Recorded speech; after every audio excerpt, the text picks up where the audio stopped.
What's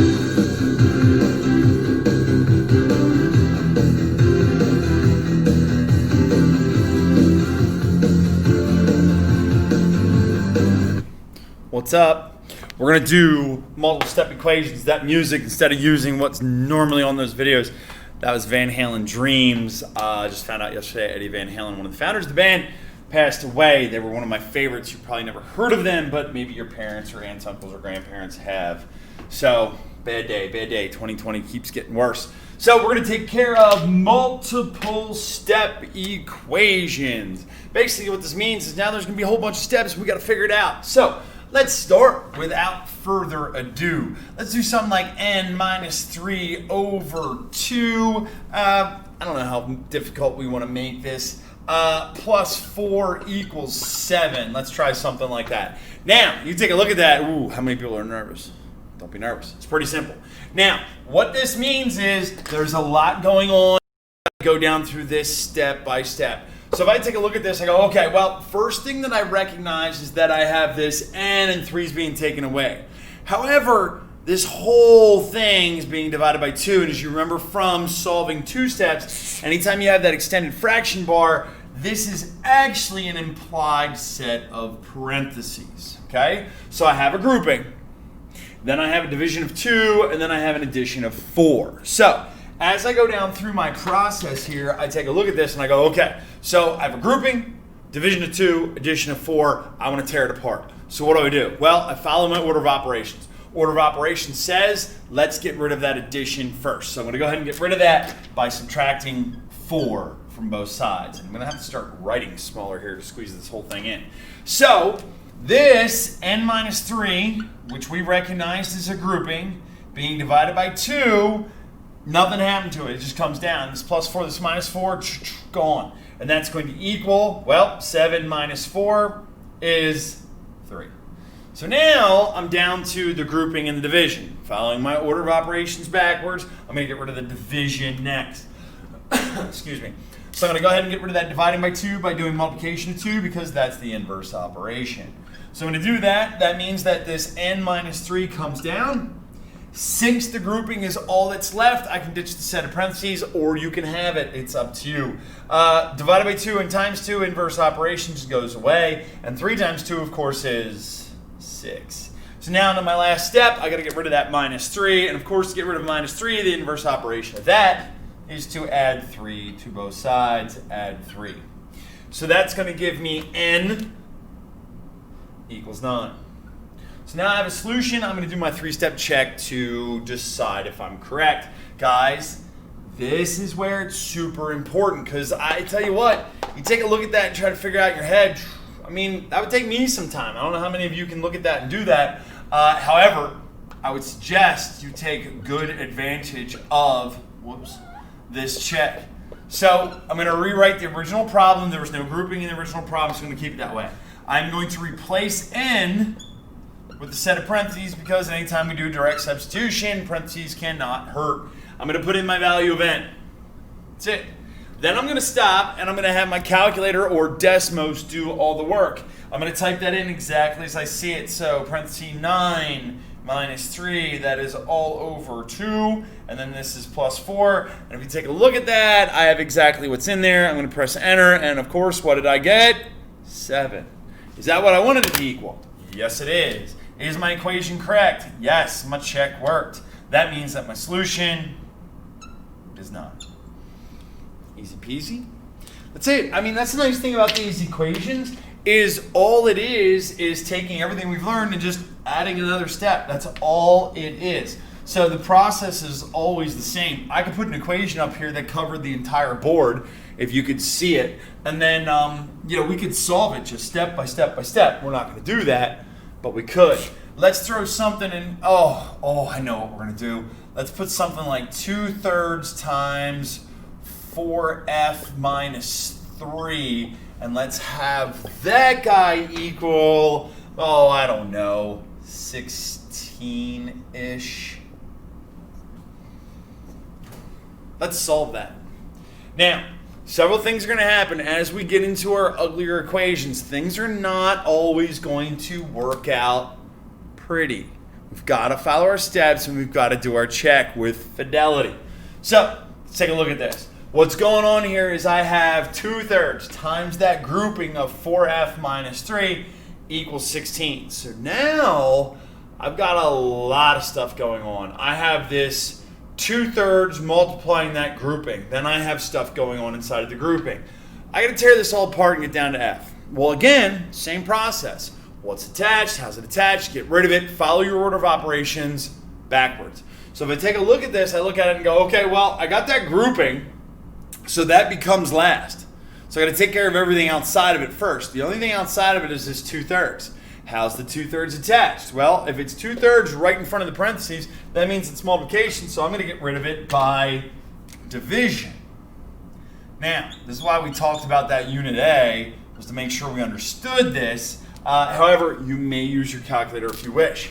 I'm going to divide both sides by 2/3. Of course, multiplying and dividing, well, they're inverse operations. Please excuse the interruption, teachers. Just a reminder, you're going to get a comply email that you for Act 48 hours, because doing the Title IX training counts as Act 48. So make sure that you complete that today before you leave. Thanks.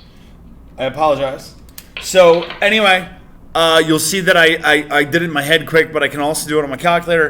I will get the same answer. I get 24. Now that I'm down to just that set of parentheses, we can ignore them. I can now work inside of that grouping.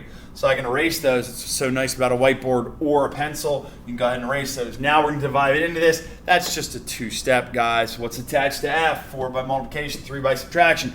Following my order of operations backwards, I'm going to get rid of the subtraction first by adding 3 and adding 3.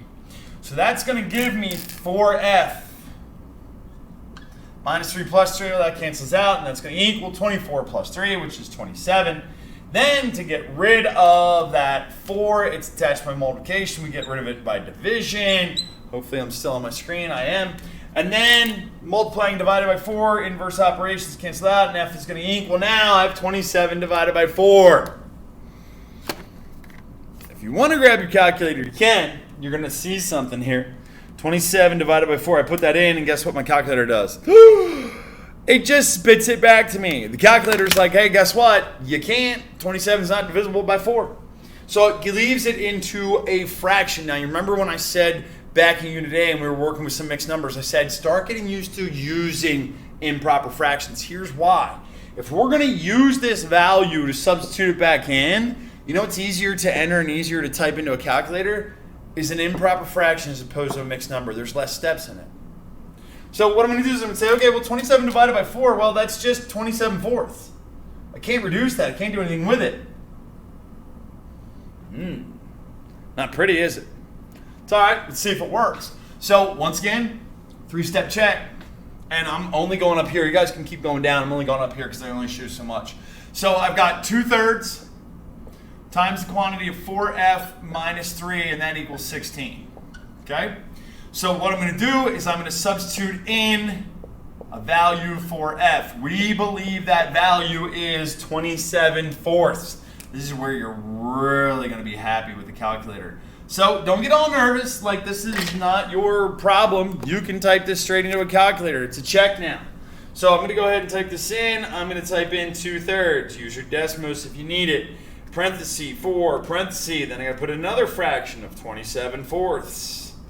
Then I'm going to go ahead and close that parenthesis, subtract 3, whoops, that's plus, subtract 3, close my parenthesis, and I have that looking exactly like what you see on the board. I'm going to go ahead and press enter, and I'm going to wind up getting 16. We're right. There we go. So we're going to wind up with, oops, that's the wrong color. We're going to wind up with 16, which is what we wanted it to equal. That means that my statement or my solution was true. That means I can put that in my set. That solves the equation, and we're good. Easy peasy.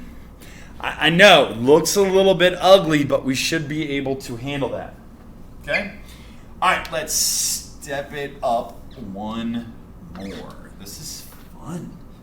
Fun. And there's one particularly on your practice test I want to do similar to it, because I know people are going to be very upset about it. They're not going to like it.